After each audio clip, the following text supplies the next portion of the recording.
Oh, hi everyone. Welcome back to Murder by Design. Thank you for joining us. This is Christina and I'm here with Stella, and we have two very special guests with us tonight. We're chatting with Renee Rodden and Crystal Lawson, the ladies behind the popular True Crime Broads podcast. If you aren't familiar with Crystal and Renee, they've been focused on the unsolved 2016 murder of Terry Missy Bevers. Since they started, they have been raising awareness about the case in the hopes of it finally being solved.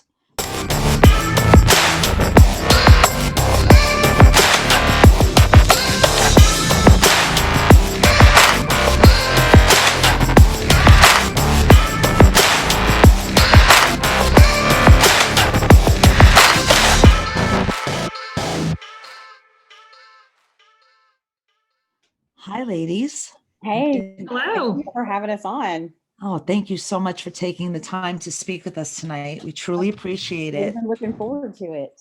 Oh, and why don't we? Us too. Oh, you and I admire you so for what you've done.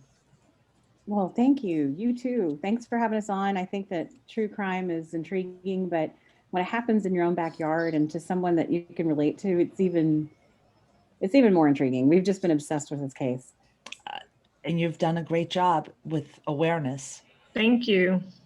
And don't stop. You're her voice. Yeah, that's pretty much our goal. We want to make sure that we keep her name out there so people that she's not just swept under the rug, that her, people are talking about the case. And then hopefully the police have said many times they think that it's going to be somebody that gives a tip. And that's what we hope to keep it, out in the public's eye. Okay, so we'll start tonight by you both introducing yourselves and telling us a little bit about yourselves and what you do when you're not knee deep in true crime stuff. Sounds good. Renee, do you want to start? Sure. My name is Renee Rodden. I currently live in the Ellis County area, which is the area where Missy was murdered. I'm a wife and mother of two grown kids. I do have a business that I run. And then, of course, I also take care of some family members as well as my granddaughter. So I do stay quite busy on top of doing the true crime, but it's just something I'm passionate about and I can't put it down. So I just always make time for it. Similar story here. My name is Crystal Lawson. I'm a mom of three and a wife. I have a daughter in college and two boys, still younger, still at home. And like Renee, I have a local connection to this case. I was raised in DeSoto, Texas, which is just around the corner from where the murder occurred in Midlothian. And I spent a lot of time running up and down 287 with my friends. That's the same highway where the church sits, where Missy was killed. And so when I heard the murder happened, I was stopped in my tracks because really nothing much happens in Midlothian, Texas that would make it on the news. It's a quiet, sleepy town. And I stopped, and then I heard it was a woman, a mom of three. Her kids, Missy's kids, happened to be the same age as my kids, coincidentally. It really caught my eye, and I thought, can you imagine that happening? Your kids are just devastated, So it just really caught my eye. I really related to the story, even though I didn't know Missy personally. Renee actually had a personal connection to Missy that I didn't have, but I just felt it, and it was strong. And I was like a lot of people when I saw that they had video of the perpetrator. They have 28 minutes of the perp walking around that church on video. I thought, oh, this will be solved in a couple of weeks, So we all watched on the edge of our seats, and here we are, still unsolved 5 years later. Wow. A lot of these cases, they touch like really close, especially like you said, when you have kids that are the same age, when you can relate to her in any kind of way. It's so hard. I know that's like my thing. We're in the same age group, a grown kid, and it's like I can't even imagine how the family, and then with all the outside stuff that came into play, it got really, really crazy, I know, at some point. But the way you guys did the deep dive, our podcast started with a super deep dive into the Gypsy Rose Blanchard case. So we have more information and experience with the case than pretty much anybody. And all of us are really passionate about the case. So that's how we see you with the Missy case. And for those of us that don't know much about the Missy Bevers case, can you give us a brief summary of the case and where it stands at the current time? And you both also just gave us a little idea of what makes you so passionate about the case. So I definitely understand that and how we relate to the cases that we do. But I know a lot of people don't know all the details about this case. So just a brief summary. So Missy Bevers was a trainer, a fitness trainer for a company called Camp Gladiator. And the more they recruit people to their classes, the more money they make. So they really actively try to grow their classes. And she was relatively new at it at the time of her murder. So what she was doing is she was putting it on social media. Just, hey, come to Creekside Church. Or she also taught at a couple of other locations, and she would publicize it on her Facebook, and it was open. It was not a private Facebook page. You could see it from anywhere. And so she was advertising these classes and trying to recruit people to come all the time. She would talk to people around town. She was very outgoing. By all accounts, she was a really good at recruiting people, in addition to being an excellent trainer. So she became successful pretty quickly in the Camp Gladiator program.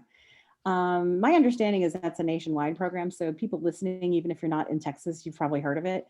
And there's a lot of similar ones. They're the parking lot workout programs where you see people at 6 a.m. and maybe like a grocery store parking lot or a restaurant parking lot. That's what Camp Gladiator is. And Missy happened to be teaching early in the morning, a few days a week at Creekside Church of Christ in Midlothian. So she was there doing her normal routine that morning. She just went in to go set up her class, and it happened to be pouring rain. So she had put a message the night before on Facebook and said, hey, gladiators, if it's raining, we're still training. So what she meant was, if you get up and it's raining, still come on over. We're still going to work out. So she said, we'll just move the class under the awning. And we also have heard that sometimes we saw some pictures on Facebook that she had sometimes moved the class indoors if it was, like below freezing, like in January. So we're not clear on whether or not they were going to actually work out under the awning, or if the rain was so much they were going to work out inside. We kind of think they were going to work out inside because she had been carrying some of her equipment in. So she unlocks, she gets out, she pulls up under the awning with her truck, opens up her truck and starts unloading things, went inside, unlocked the church. Before anyone else could arrive, unfortunately, she was met by someone dressed in police tactical gear. And I can only imagine how shocked and scared she must have been, because that's just her routine. She's used to being there alone in the mornings until her campers show up. And unfortunately, this morning she was killed just a couple of minutes after she walked in. I heard, I read. Yeah. It was awful. Yeah. The other day, because when we meet through Zoom or through Facebook or chat, however we're going to meet, the girls and I, we read about a new technology out of Japan that can possibly identify a person by their gait. Yes. Is this something that is being looked at in Missy's case? And do you think this new gait technology may be the key to help identify Missy's killer? Funny you should mention that. There's actually a company out of China called Watrix, Watrix, and I emailed MPD, I emailed the chief of police a couple of years ago. And I was just looking over these emails the other night. That's so ironic you'd bring that. That's why Renee was laughing. We were just talking about this. I threw it up on our Instagrams to get people's opinions on it.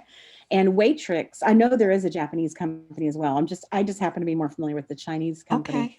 And I emailed the company first before I emailed MPD. And I said, hey, there's a murder in a small town here in my area in Texas, outside of Dallas. Would you be interested? Would you perhaps, because I'm just thinking for the publicity, right? This is Of course. This is a worldwide known case now. So I said, would you be willing to, for a lower cost or perhaps no cost, would you be interested in taking on this case? And they said, have Midlothian police contact us. So I did contact the police. I forwarded them all that information and also an article about it that got me intrigued and in the first place. And they just wrote back, and the chief of police forwarded it to one of the investigators. One of the investigators wrote me back and said, we're using something similar, but thank you.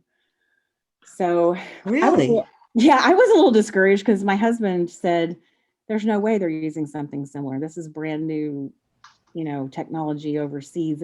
I Yeah, mean, what could they possibly have What- that's similar? Right. Come I on, can't- we haven't heard of an American company having this. And yes, exactly. I can't prove that they're not using it, but I just think that perhaps maybe they're referring to the video analysis that they had done in Tarrant County. Maybe they're referring to the forensic podiatrist that they had review tapes of suspects and compare it to the church video and look at the gate. I don't know, but I seriously doubt it was these all these data points of this really high tech program that I don't know about you, but one you're talking about in Japan, but this one Watrix is saying it's like it rivals fingerprints almost. It's just a couple of percentage points away in accuracy from fingerprints. Yeah, it seems to be extremely accurate from what they say. So when I first read the article, I brought it right to the group and I'm like, hey, can this be used for the Delphi case? And right away, Stella said, what about Missy Bevers?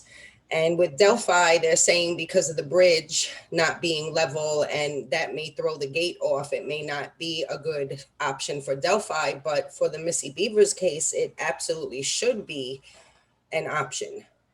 Especially since, didn't the police focus, from what I remember, they focused on this person's gait, right? The strange gait that they had. Yes, they did. they did. Absolutely. Well, do you think the gate is real, or do you think the gate was a made up gate? I honestly think that this is just my opinion. I think that the gate has a lot to do with what the perp is wearing. And I think that it has a lot to do with the shoes they have on. This is just my honest opinion, but I feel like they have on shoes that are too big or boots that are too big for them. And I know that, in the past, in my life, I've put on my husband's boots to go outside and check the mail or something. And it caused me to obviously walk differently because the boots were too heavy, they were too big, and my feet kind of went out instead of the way I normally walk. So I feel like the gait is kind of compromised for that reason, but that's just my thoughts. I totally agree with you. It looks like that it's a woman wearing men's shoes. That's the impression I got as well. Yeah, like maybe a bigger size and the front is stuffed with something. It would definitely, I agree, it would definitely throw the gate off.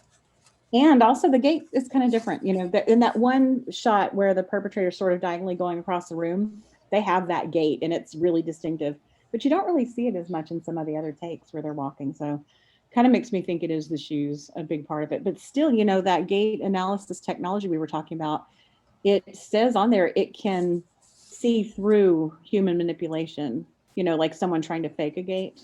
Yeah. Real. So that's kind of interesting. Yeah, Wow. because of their stature, and because that one part where the perp is standing at that one door, and they're kind of, I always say this every time, ever so gently trying to tap into that room or pretending to try to get in it, Right. and they have this like stance. I mean, you might be able to fake the way you position your feet on the floor as you're walking, but you can't really fake your stance in the way that you're moving your legs, and you know what I'm saying? So I feel like they could see through that. Yeah, because there's some things you just can't fake. I think your body naturally does certain things and you really can't control certain things. Exactly. So Right. There's some of Yeah. those data points that they are looking at, we don't even realize that we're doing. Right. I agree. yeah.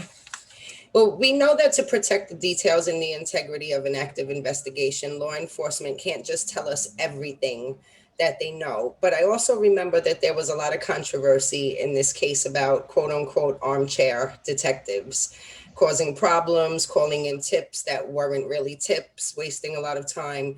Do you think the police are holding back a whole lot of information from the public because they don't want a repeat of that? Or do you think they just really don't have more than what we've seen?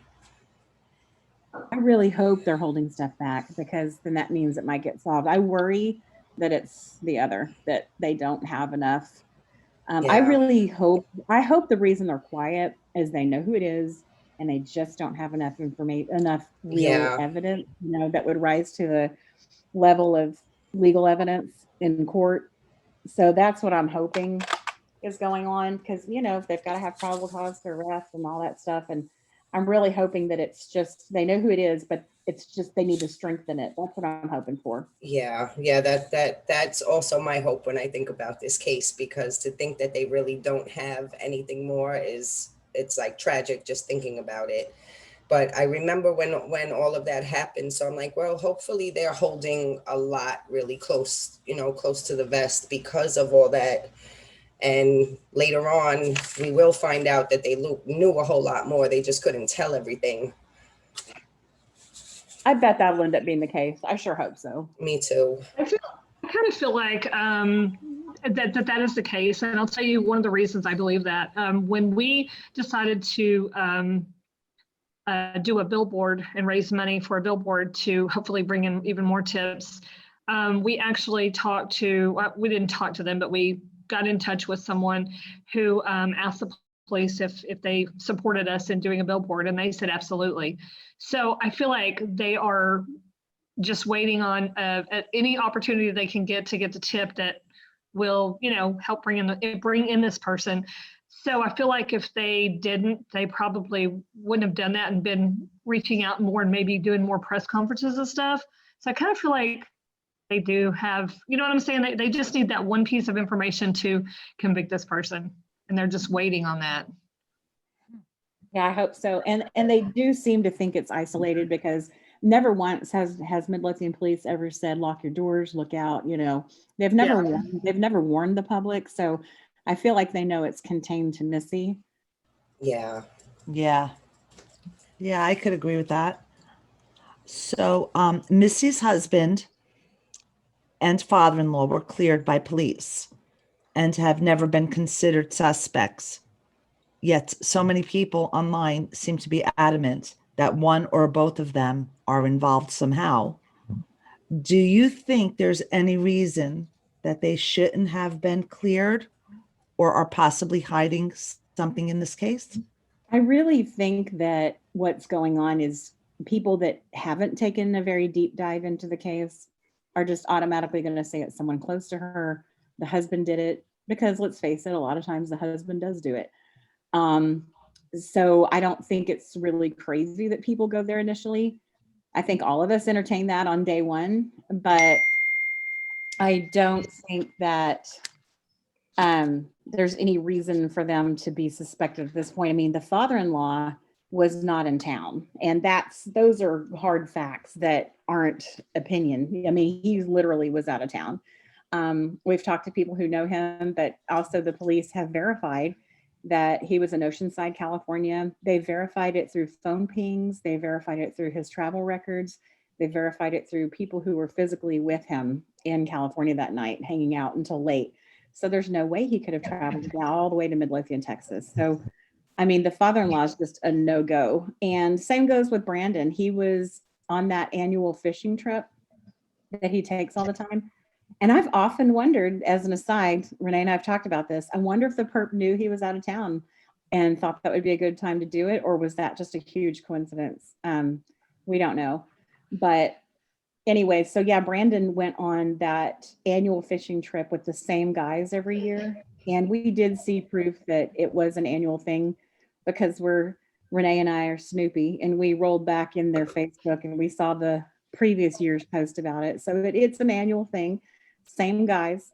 And they interviewed the guys. MPD even went out there just to talk to the boat captain and everything. And it was all on the up and up. And when Brandon got the news that Missy had been killed, he was about to step on a boat and not have cell phone service for 3 days. So, he narrowly missed not getting to come back and be with his girls for 3 days.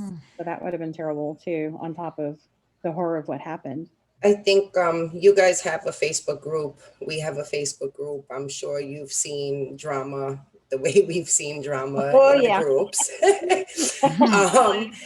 We actually had to shut down our first group because we're like, okay, we can't do this anymore. So we've reestablished our group now, and we're going for the no drama route. But I think these people online, when I see some of the theories, I think it's like, okay, Susan Powell, that was the husband and the weird father-in-law. Okay, there's a husband and a father-in-law in this case. All right, it's just like the Susan Powell case. The father-in-law is weird. And I think people just go off on these crazy tangents. And it's like, okay, but law enforcement cleared them from the beginning. Well, they shouldn't have. They're hiding something. And it's like, okay, well, what do you know? You know, tell us what you know. And it's like, I don't know anything except they're hiding something. And it's like, okay, so you solved the case right there. So I think a lot of it is just sometimes people just go for like whatever drama they can go for. And that's like one of the most dramatic things is, okay, her husband and her father-in-law got together to kill her. Like it's ridiculous. But I wanted to actually hear it from you guys since, like I said, you guys know more than probably anybody about this case. You know what's crazy is that we have a whole episode on Randy didn't do it, because we hear more often than we hear the husband did it. We hear the father-in-law did it. Yes. And like I said, they base it on that gate. And, you know, I've tried to mention to me and Crystal both, we're always like, well, you know, he's been cleared this, that, and the other way. That doesn't matter. The gate is dead on. And I'm like, the gate is not even like 100% real. I mean, I really believe that Waitrix could do something with it, but I don't believe that it's their true gate because those shoes are making them walk funny. And they're like, nope, they still did it. And we're just like, whatever. And Randy just looks, Randy is the father-in-law. He just looks too big. He's much bigger around. I mean, if you put all that gear on him, he would be quite a bit larger than that perp in the church, in our opinion. Oh, yeah. I agree from the videos that I've seen with the father-in-law. I agree with that. In my opinion, it looks to me like the person was trying to make themselves look like it could be Randy, but they were disguising themselves almost like it could be a female. Yes, absolutely. I was looking at the hands, even the gloves were large. Yeah. I think they did a lot of staging to make themselves definitely. I think they wanted to look male. They wanted to throw people off. And if you look, and this is what I see, if you look at the attire that this person has on, it almost looks like they sort of have on workout gear coupled with a SWAT type gear look. And it's, you know, I'm sure it threw them off. Is that a person that was fixing to go to class? Is that somebody that's, you know, going to jump out after they do this and run over there and act like they're there to take the class so they don't look guilty? I mean, to me, they're really going for something there, and it worked. They just seem to know their way around that church. They were very familiar, in my opinion, the way she was. I wasn't sure. When I was watching it, I really wasn't sure. I'm like, okay, it's possible that they're familiar, but then again, this could also be someone that's just walking around to see what they find. So I really wasn't sure by watching if they were really that familiar with the church. It's kind of hard. You kind of look at it on one hand and you can kind of feel like they're familiar. And then on the other hand, you can look at it and feel like they're unfamiliar. I feel like they were just passing time and maybe just going through rooms, because that one room that they try to break into, I mean, they really didn't try wholeheartedly, obviously. I mean, I'm not a thief, never broken anything. And if I wanted to get in that door, I probably could have got in it. They weren't trying real hard, you know? Yeah. So I feel like it was just passing time and maybe just kind of getting familiar with the church so that they knew where she might be, or okay, so she's not going to be in this room. This is storage room. Okay, she's not going to be in this room because this is like the church, you know, where they have that hold the services. You know what I'm saying? Kind of maybe getting familiar with everything. That's kind of what trying to get more familiar. Yeah, I can agree with that. Yeah, and go ahead. I'm sorry. No, go ahead. Go ahead. No, I want you to finish your thought because I was going to move on to another question. Oh, no, I was just going to say also, when I watched that video, I have to remind myself, this person's not right in the head at all, because I try to think, okay, they look familiar, they don't look familiar and all this stuff. But really, that person was very determined to kill Missy. They got up in the middle of the night. They were probably still up, and put on all that garb and drove over there in the pounding rain to wait for her in that church to kill her. That's just someone who's really determined to hurt someone. And yes, you know, so every time I run it through a filter of how would I feel, you know, am I familiar with the building, am I not? I just have to stop and say, you know what, I'm gonna have to stop driving myself crazy over this, because this person's not right. They're either on drugs or they're just unstable, or some combination of that. I think we have that issue a lot, I think, with cases when you're really trying to understand, and you can't understand. And then you have to remind yourself like, well, of course you really can't understand because your mind is not the same as that person. There's no way your mind Right. could ever process that. So Right. I definitely get that. But you brought up the billboards earlier. So you guys have been able to raise enough awareness and also enough money to put up 2 billboards as of now? There's just one billboard, but it was due to come down in December.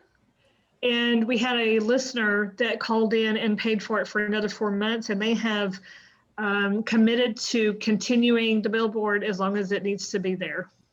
Okay, that's amazing. Yeah. Where is the billboard located for our Texas viewers? It's actually off of 287. It's going to be just west of Ennis. So when you're coming from Midlothian off 287, you're going to go through Midlothian, and then it's going to be Waxahachie, and then it's going to be Rigger Springs, which is just like a little, you just blink and you miss it. And then it's Ennis. So it's kind of just past Waxahachie, right before you get to Rigger Springs. So it's in Ellis County for sure. And that was probably the best location that we could find in Ellis County. And they told us, the police said just anywhere in Ellis County would be fine. So. Okay, and do you know since the billboard's been up, has there been an increase in the tips that are coming in? Yes, we have actually gotten a couple different reports. At first, we were told that the tips didn't increase. And so they sent us a graph, and I can't remember the percentage. Do you remember, Crystal? But it went up quite a bit. We were like, that first report, the one that I saw, they said that the tips were about 3 times. That was like back in October, though. I don't think I saw the second report. Yeah, they've increased every time. Wow. So it's definitely doing what it's supposed to be doing and raising awareness. Right. That's great. That's awesome. When I was reading about the case, because I did like a 5-minute, we were doing a segment called 5 at 4. So it was 5 minutes about a case, and I did Missy Bevers, and that's how I found out about you guys originally. And I was like, wow, they're raising enough money to do this. Like, this is amazing. We have to talk about this, and we have to talk to these ladies. Like, and that's when I first contacted you. So what you guys are doing is amazing for this case. Like Stella said, you've become her voice. Thank you. Thank you. Absolutely. We didn't know we were signing up for 5 years. We thought that both Renee and I, and we're really grateful that through this, and we think that Missy would love this, is that Renee and I have become really good friends. We talk on the phone constantly, and we're very close friends now. And we met through the Missy Bevers discussion groups. And, that was something that maybe positive came out of it. And hopefully we can, hopefully this thing will get solved. It won't bring Missy back, which is what we'd really like to do, bring her back to her family. But since that's not possible, we just really hope that we can get this solved, and maybe some type of comfort will come to her family from knowing what happened and knowing that the person's being punished for it. That's at least having those answers, and I know there's never full justice, but at least some type of justice for her and for the family. Yeah. Let's talk about what we can do to help as a group. What can anyone that's watching or listening do right now to help you get this case solved?